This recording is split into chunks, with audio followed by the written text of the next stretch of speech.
आप सभी को मेरा नमस्कार। स्वागत है एक बार फिर से आपके अपने चैनल प्रेरणा आजीविका चैनल। उम्मीद करता हूँ सभी लोग अच्छे होंगे, बढ़िया होंगे। अब ये काफी दिनों बाद हम ये वीडियो अपलोड कर पा रहे हैं क्योंकि समय भी नहीं मिल पाता है। फिर भी आपके लिए करके धीमे धीमे करके सारी चीजों के बारे में हम जानकारी इकट्ठा करके आपके लिए बड़ी मेहनत से वीडियो बनाते हैं। अभी तक चैनल को सब्सक्राइब नहीं किया वो सब्सक्राइब कर दें, नोटिफिकेशन के लिए ऑन कर दें ताकि जब भी कोई नया वीडियो बनेगा आपको सूचना मिल जाएगी। ठीक है ना? तो इसलिए सब्सक्राइब करना आपका चैनल जरूरी है ताकि तब भी जब भी आपका नया वीडियो बनाया जाए तो आपको सूचना उसकी मिल जाए। तो आज हम जो बात करने वाले हैं वो बात करेंगे FLCRP के बारे में। FLCRP क्या होती है, इसकी परिभाषा क्या है, इसकी आवश्यकता हमें क्यों जरूरत पड़ती है, इसकी कार्य क्या रहेगी, योग्यता क्या होगा, इसका मानदेय वगैरह और प्रक्रिया जो भी है इसके लिए उसके बारे में हम बात करेंगे। FLCRP के लिए, क्योंकि FLCRP अपने आप में ही पूरा नाम है, सकी कहना चाहते हैं तो कह सकते हैं। वैसे FLCRP ही इसका पूरा नाम है। इसकी फुल फॉर्म क्या होती है, क्या होता है, क्या बोलते हैं, वो अब हम आगे अपनी वीडियो की शुरुआत करके आपको सभी चीजों के बारे में बताएंगे। तो एक बार फिर से आप सभी से निवेदन करना चाहूँगा, चैनल को सब्सक्राइब कर दें और वीडियो अगर आपको पसंद आता है तो वीडियो को लाइक करना ना भूलें। ठीक है, धन्यवाद। और साथ ही साथ अगर आपको कोई वीडियो अच्छा लगता है तो आप अपने ग्रुप में, व्हाट्सएप ग्रुप में या अपने साथियों को भी इसको शेयर कर सकते हैं। ठीक है ना, भेज सकते हैं इस वीडियो को। शुरू करते हैं आज का अपना टॉपिक FLCRP।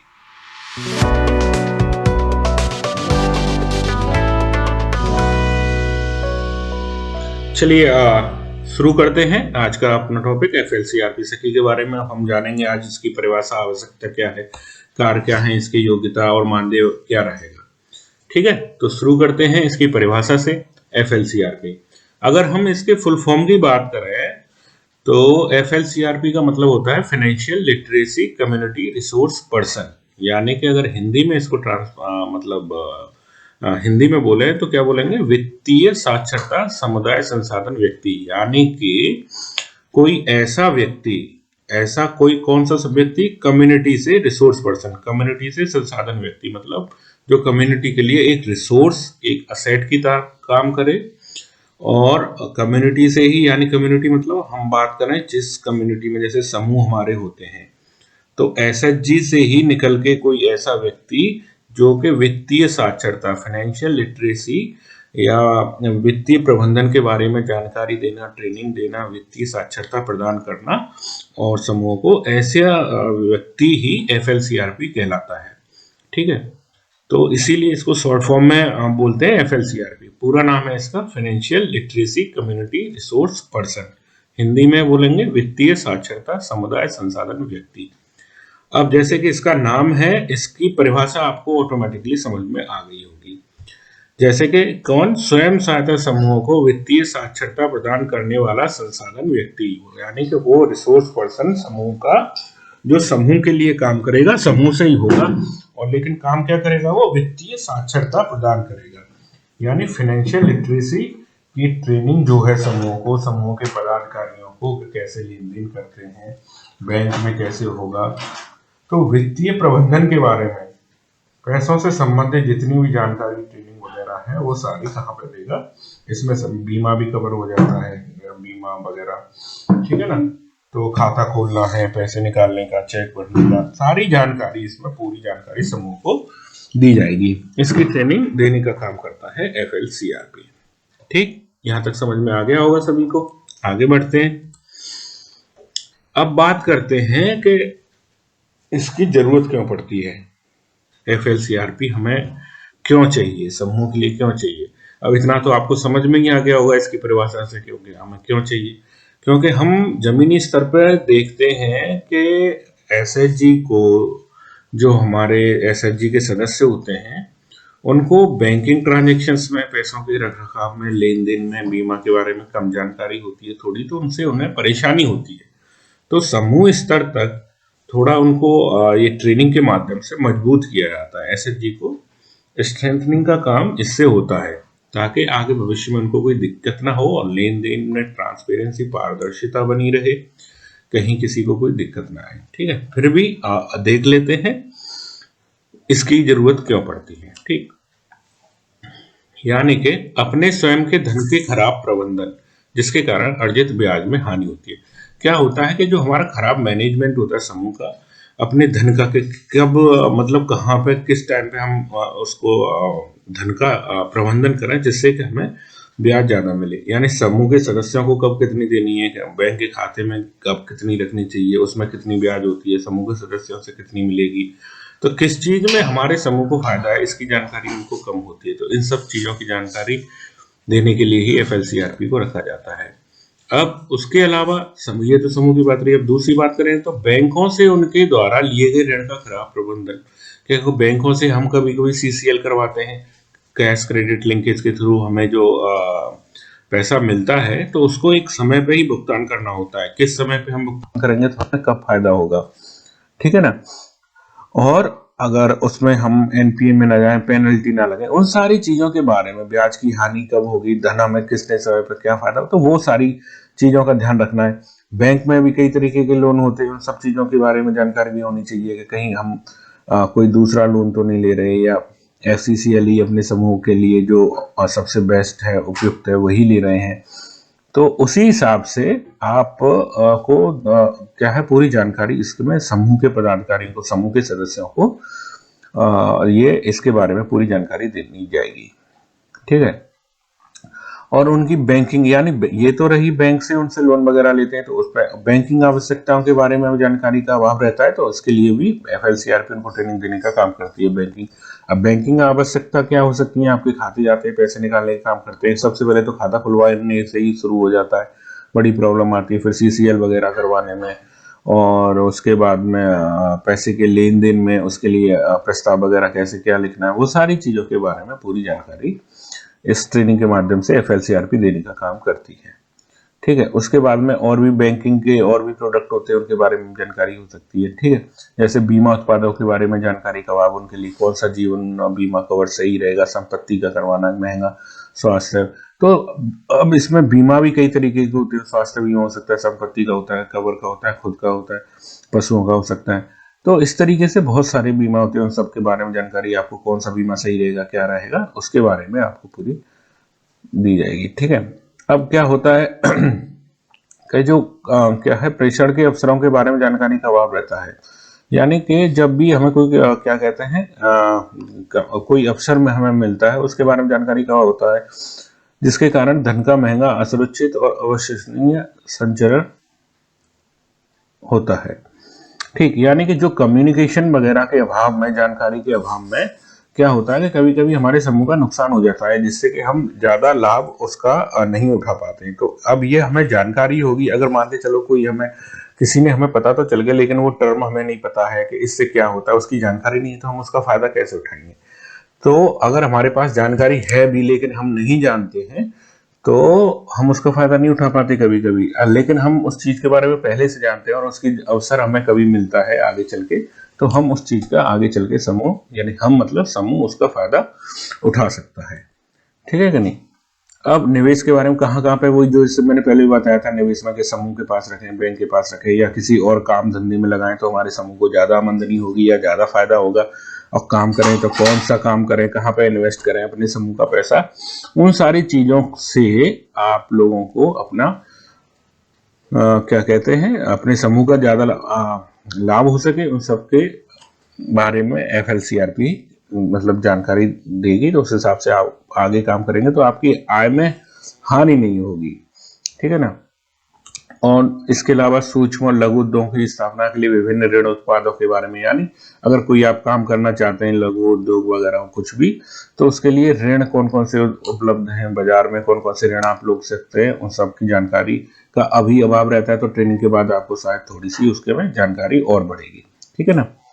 उसके बाद में वित्तीय समावेशन के बारे में जानते हैं कि वित्तीय और कौन कौन सी योजनाएं, सरकारी कार्यक्रम और योजना के साथ अवसरण के बारे में जानकारी दी जाती है। वित्तीय समायोजन मतलब सरकार द्वारा कितना कितना आपको इसमें किस योजना में कितना पैसा आपको मिलता है, कितनी सहायता आपको की जाती है, साथ ही आपको बैंक से कितनी सहायता मिलती है या कोई और सरकारी कार्यक्रम से आपको कितनी सहायता मिलती है, योजनाओं के लाभ मिलते हैं।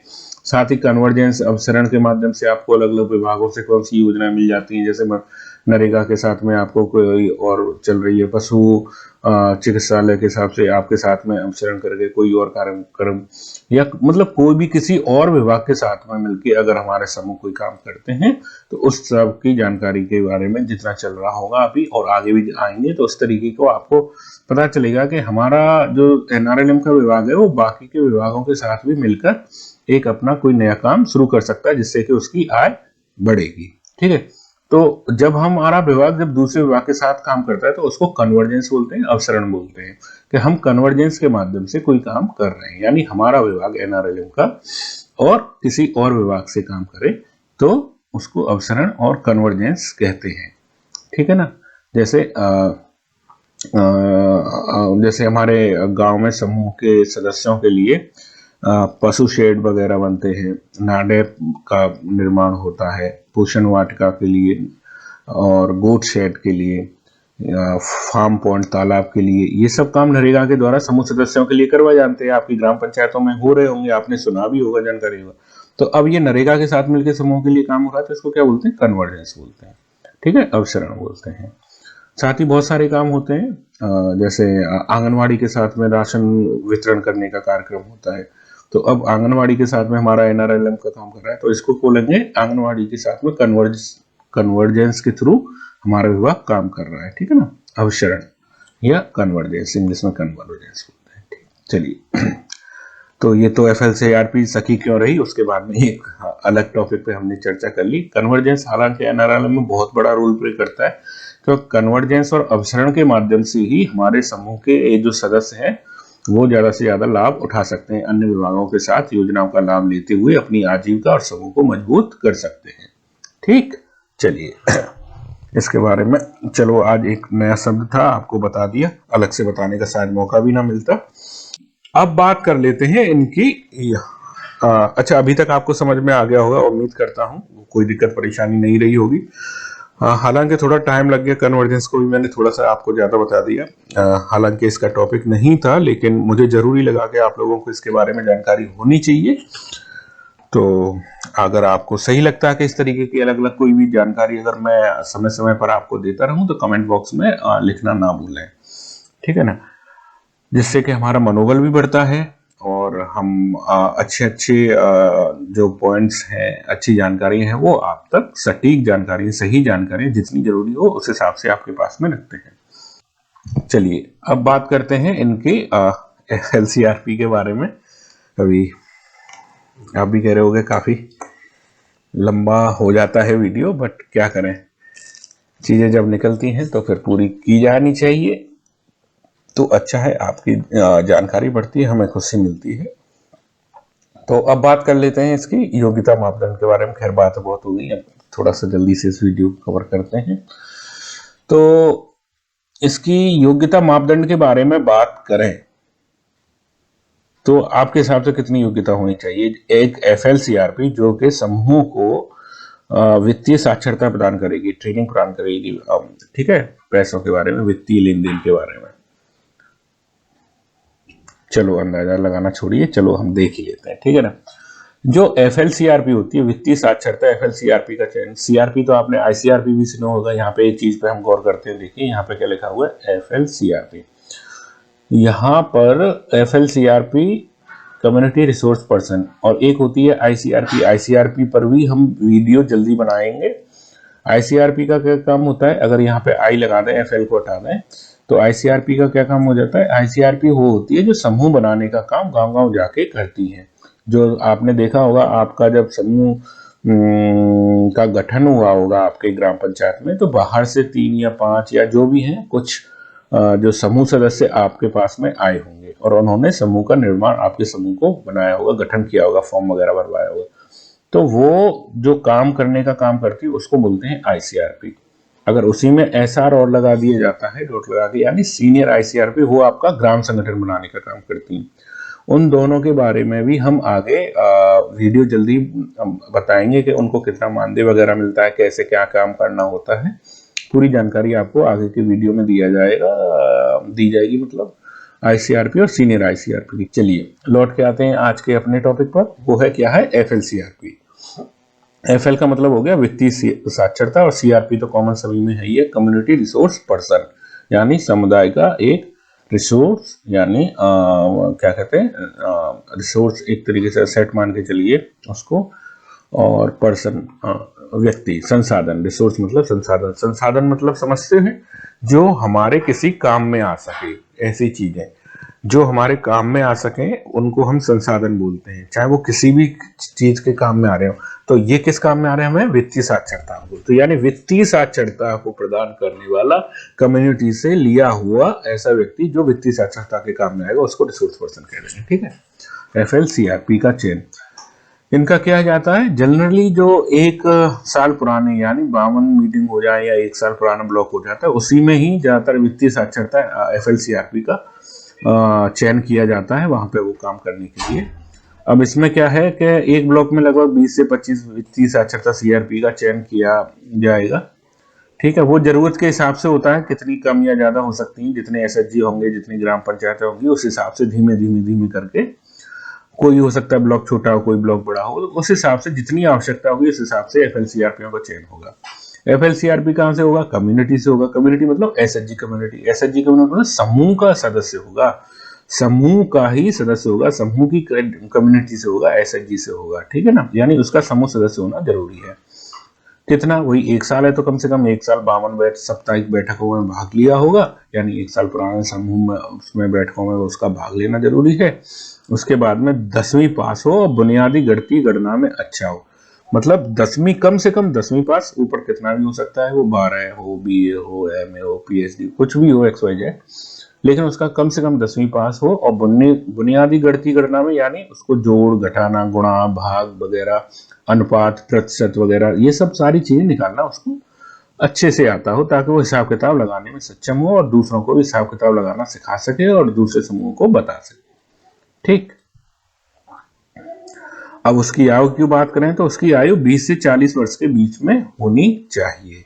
ठीक है ना, 20 से 40 वर्ष के बीच में होनी चाहिए, यानी 40 वर्ष से ज्यादा के नहीं, क्योंकि इसमें क्या रहेगा कि आपको गांव-गांव में जाके वित्तीय साक्षरता प्रदान करनी है। ठीक, और बात कर लेते हैं। अब इसमें क्या है, मौजूदा कम्युनिटी ट्रेनर्स को वरीयता, यानी कि जो पहले से ट्रेनिंग देने का काम कर रहे हैं उनको भी इसमें थोड़ा वरीयता दी जाती है। और जैसे मैंने बताया, वो क्लस्टर ब्लॉक में कहीं भी काम करने को तैयार होने चाहिए, उनको कहीं पे काम करने के लिए वो तैयार रहें, क्योंकि गांव से बाहर उनको जाना पड़ेगा। ऐसा नहीं है कि ये अपने ही गांव में रहकर काम करने वाला काम नहीं है, इसमें आपके और पास के अपने ब्लॉक के जो भी गांव है, किसी भी गांव में आपको जाना पड़ सकता है, अपने क्लस्टर के जो भी गांव है उनमें जाना पड़ सकता है। और उसके बाद में उसके कम से कम 10 से 15 दिन का उसका ट्रेनिंग वगैरह होती है, वो बाहर होगी, कहीं जिले पर हो, आपकी कहीं पे भी हो, जहां पे भी ट्रेनिंग हो वहां ट्रेनिंग लेने के लिए आपको जाना पड़ेगा। तो उसके लिए अगर आप तैयार हैं, उसके लिए तैयार होना जरूरी है। और वह ए ग्रेड एसएचजी से होना चाहिए। यहाँ पे अब एक नया टर्म आ गया, ए ग्रेड एसएचजी, इसके बारे में भी हम आपको बता देते हैं, थोड़ा सा समय और लगेगा बट बता देते हैं, ताकि कभी कभी क्या होता है आगे समय मिले ना मिले, ऐसे छोटी छोटी चीजें जब निकल के आती हैं तो साथ के साथ क्लियर हो जाए तो ज्यादा अच्छा है। ए ग्रेड एसएचजी का मतलब हो गया कि इसमें जब भी हम देखते हैं सीसीएल वगैरह का या एमसीपी का फॉर्म भरते हैं, एमसीपी का वीडियो हम बना चुके हैं, सीसीएल का वीडियो बना चुके हैं, उसमें भी आपने शायद देखा होगा। तो उसमें क्या है कि जब भी हम ये फॉर्म भरते हैं एमसीपी का और सीसीएल का, तो उसमें ग्रेडिंग होती है, समूह की ग्रेडिंग की जाती है कि ये किस ग्रेड का समूह है, ए ग्रेड का, बी ग्रेड का, सी ग्रेड का, डी ग्रेड का। यानी ए ग्रेड का समूह सबसे अच्छा माना जाता है, जिसके लिए हम मानते हैं कि उसका कम से कम 80-90% का जो है ना स्कोरिंग रहती है। ऐसे ही तो उसमें डिवाइड करते हैं कि अगर 90% से स्कोरिंग उस समूह की अच्छी है तो इतना, 80 से ऊपर है तो 70 से ऊपर है, और 70 से नीचे है तो डी कैटेगरी में। इस तरीके से उसमें एक मार्किंग होती है, और मार्किंग किस हिसाब से दी जाती है, उसमें मतलब नंबर दिए जाते हैं समूह को हर पॉइंट के लिए, कि उसने कितनी बैठक करता है, कितनी बचत आती है, कितने समय से वो रिपेमेंट करता है, यानी 5 सूत्रों का पालन, जो अपने 5 सूत्र हैं उनका कितने अच्छे से पालन करता है। उसके अलावा भी उसमें थोड़े और भी पॉइंट्स होते हैं, ठीक है ना। तो जैसे सामूहिक तौर पर अगर कोई काम किया है तो नया काम और लघु उद्योग वगैरह, या अलग अलग कोई काम किया है तो कितने कम, तो वो सारी चीजों को मिला के हर पॉइंट के लिए एक एक वो होता है पॉइंट दिया जाता है। तब फिर लास्ट में पॉइंट का टोटल किया जाता है। उसके बाद में जो स्कोर आता है आपके समूह का, उस हिसाब से आपके समूह को एक ग्रेड दिया जाता है, चाहे वो A B C D हो। तो हम बात कर रहे थे किसके बारे में, ए ग्रेड एसएचजी के बारे में। तो अब हम इसको बता देते हैं, जैसे जब भी हमने एमसीपी का फॉर्म देखा होगा तो वहां पे हमें नीचे जब समूह का आकलन करते हैं उसमें नीचे भी लिखा रहता है, आप गौर से देखिएगा। उसमें क्या है कि अगर जो हमारा समूह है उसका स्कोरिंग जो हमने अलग अलग पॉइंट पे मार्किंग की है, अगर उसका टोटल करें, अगर वो 80 से ज्यादा आता है तो हमारा समूह ए ग्रेड माना जाएगा, और 70 से 80 के बीच में रहता है तो हमारा समूह बी ग्रेड माना जाएगा, और 70 से नीचे में सी ग्रेड समूह माना जाएगा। यानी सबसे अच्छा समूह कौन सा होगा, ए ग्रेड का, जिसका स्कोर 80 से ज्यादा आएगा, और वो स्कोर के लिए वहां पे आकलन करना रहता है। तो इसीलिए समूह का पंचसूत्र का पालन करना, और उसके अलावा जितने भी अच्छी आदतें उसमें आकलन पत्र में दी गई हैं, वो सारी चीजों को जितना अच्छे से समूह पालन करेगा उतना ही वह अच्छा समूह वह माना जाएगा। तो आप ये समझ लीजिए, आपका समूह अच्छा कब माना जाएगा, आप अपना एमसीपी का फॉर्म देखिए, उसमें नीचे मिलेगा आपको समूह का आकलन का प्रपत्र, उसमें समूह आकलन है, उसमें जितने पॉइंट दिए हैं, अगर उन पॉइंट्स पे आप अच्छे से खरे उतरते हैं तो आपका समूह, सभी पॉइंट्स पे आप अच्छे से खरे उतरते हैं तो आपका समूह अच्छा माना जाएगा, ठीक है ना।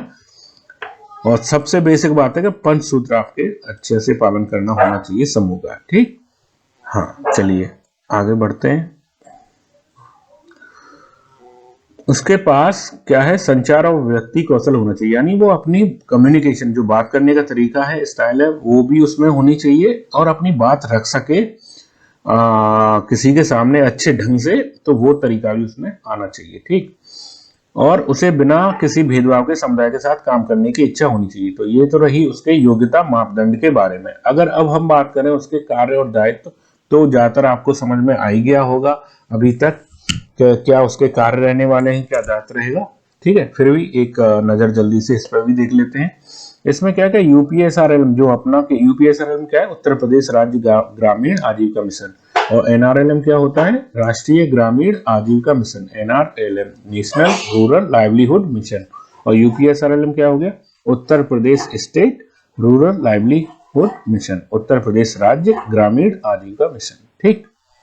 उत्तर प्रदेश राज्य ग्रामीण आजीविका mission, Uttar Pradesh state rural livelihood mission, ठीक है। अब इसके द्वारा जो भी हमें मॉड्यूल वगैरह या जो सूची दी जाती है कि किस किस के बारे में ट्रेनिंग दे रही है, उन सभी पॉइंट्स पे इनके द्वारा जो सिलेबस कह लीजिए उसको, या सूची है जो मॉड्यूल, उसके हिसाब से वित्तीय साक्षरता पर एसएचजी लीडर्स को विस्तृत प्रशिक्षण प्रदान करेगी। जो एसएचजी के जो पदाधिकारी हैं उनको क्या कहते हैं, उनको ट्रेनिंग वगैरह देगी। और उसमें ऐसा नहीं है आपके, अगर समूह के और सदस्य भी अगर आपसे उस मॉड्यूल में बैठकर ट्रेनिंग लेना चाहते हैं तो आप दे सकते हैं। तो ये तो अच्छी बात है उनको वित्तीय साक्षरता के बारे में, लेकिन लीडर्स पदाधिकारियों को तो देना आवश्यक है ही। अब बात करें तो इसकी जो ट्रेनिंग या जो वित्तीय साक्षरता देने का काम 3 चरणों में किया जाता है, ठीक है। एक एक दिन के 3 होते हैं, लेकिन ये तीनों दिन लगातार नहीं होते। किसी गांव में अगर किसी एफएलसीआरपी जो ट्रेनिंग देंगी, वो कितने दिन में देंगी, उस गांव को वो 3 दिन में कवर करती है, ठीक है। पहले दिन वो क्या पढ़ाएंगे, दूसरे दिन क्या पढ़ाएंगे, तीसरे दिन क्या पढ़ाएंगे, लेकिन वो तीनों दिन लगातार नहीं होते। वो कैसे होंगे, अगर हम पहले दिन की बात करें तो पहला चरण होगा, इसमें क्या है, 2 एफएलसीआरपी टीम जाएंगी, यानी अकेली एफएलसीआरपी नहीं जाएगी, दो एफएलसीआरपी के रूप में एक टीम बनाई जाएगी। वो टीम जाके उस गांव के सभी एसएचजी सदस्यों को, देखो यहाँ पे क्या दिया है, सभी एसएचजी सदस्यों को, यानी कि पदाधिकारियों को तो देना ही देना है, साथ में सभी एसएचजी सदस्यों को वित्तीय योजना और विभिन्न बैंकिंग चैनलों पर प्रशिक्षित करेगी। यानी पहले दिन वो किसका काम करेगी, वित्तीय योजना और विभिन्न बैंकिंग चैनलों पर उसको ट्रेनिंग देनी है। कितने की होगी, वो 3 से 4 घंटे ऑनलाइन ट्रेनिंग देनी है सारे समूहों को।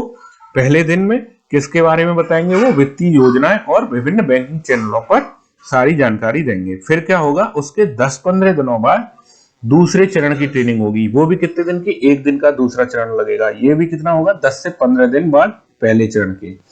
तो इसमें क्या है, उसी गांव में जाकर बचत सारे समूह सदस्यों को, अब किसके बारे में, पहले चरण में बता रही थी वित्तीय योजना और विभिन्न बैंकिंग चैनलों पर, दूसरे में वो ट्रेनिंग देंगी बचत और क्रेडिट भाग को लेकर, सारे समूह को उनको ट्रेनिंग देनी है। उसके बाद में क्या होगा, फिर तीसरा चरण आएगा यानी तीसरा दिन, लेकिन वो आएगा कब, जब दूसरा चरण हो जाएगा उसके 10-15 दिन बाद फिर आएगा। उसके बाद में क्या है, एफएलसीआरपी और किसके बारे में देंगे तीसरे दिन, वो बीमा और पेंशन को लेकर वो अपना प्रशिक्षण उस गांव को देंगे। यानी 3 दिन में वो एक गांव कवर करेंगी, और 3 दिन क्या होंगे, लगातार नहीं होंगे, हर दिन के बीच में क्या है 10 से 15 दिनों का गैप होगा, ठीक है ना। चलिए, तो यानी 3 चरण हो गए 10 से 15 दिन के गैप के ऊपर, ठीक। चलिए आगे बढ़ते हैं।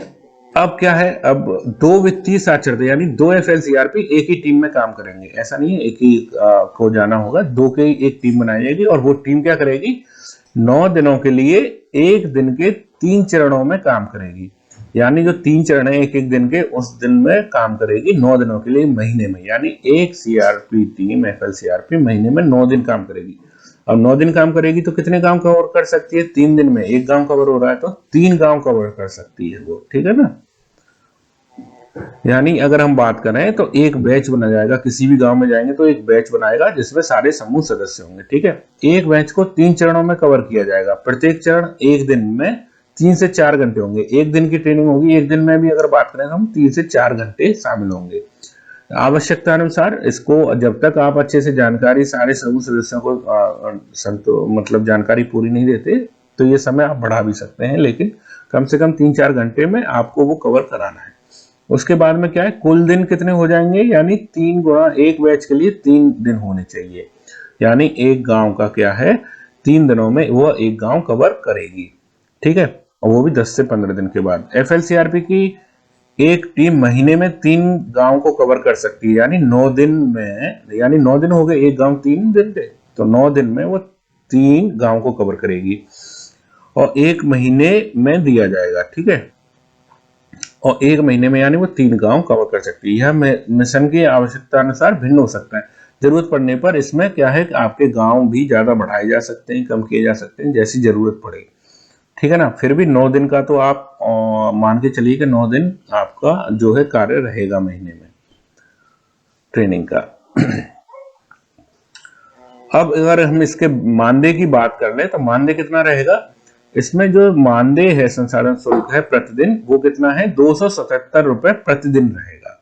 कितना, 277 रुपए प्रतिदिन के हिसाब से, यानी कि एक दिन के लिए जितने दिन वो काम करेंगे उसका 277 रुपए प्रतिदिन। अगर महीने में 9 दिन काम करेंगे तो 277 गुणा 9 हो जाएगा, ज्यादा दिन काम करेंगी तो 277 गुणा उतने हो जाएगा, ठीक है।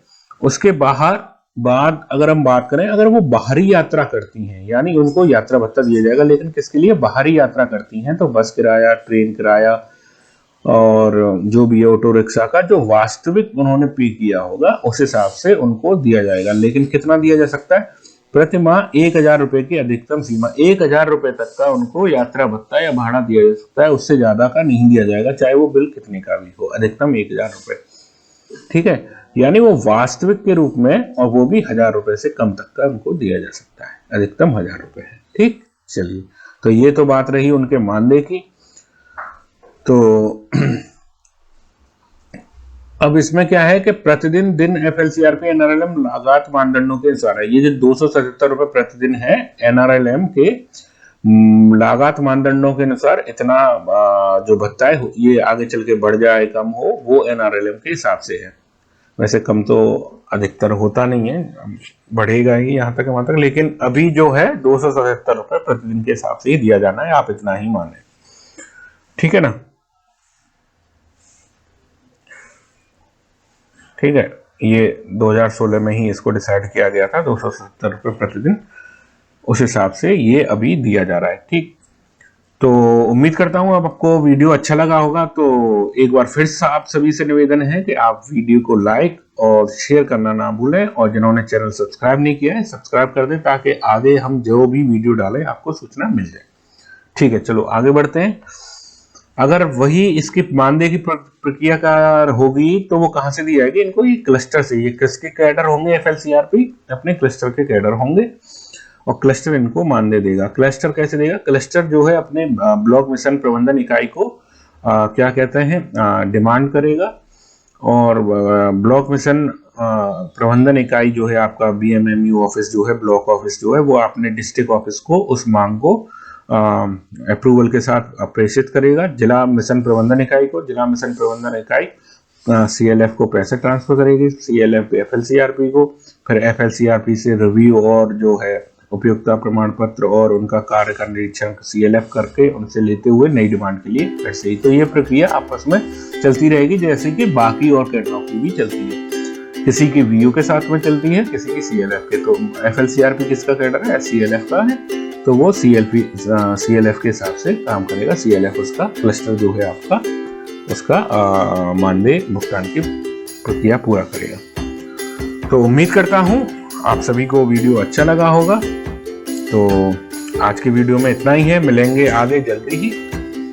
जिन्होंने अभी भी वीडियो लाइक नहीं किया है, पसंद आया हो तो बिल्कुल वीडियो लाइक कर सकते हैं, बिना हिचक के, बिना किसी संकोच के, और वीडियो शेयर कर दें अपने साथियों को, मित्रों को, और चैनल को सब्सक्राइब कर दें। उम्मीद करता हूँ आपको वीडियो बहुत पसंद आया होगा। मिलेंगे अपने आगे वीडियो में जल्दी ही, इसे जल्दी ही कोशिश करते हैं जल्दी मिले, लेकिन समय के कारण काफ़ी टाइम लग जाता है किसी वीडियो में बनाने में भी। तो मिलते हैं अपने अगले वीडियो में, तब तक खुश रहें, मस्त रहें, स्वस्थ रहें। मिलेंगे जल्दी। धन्यवाद।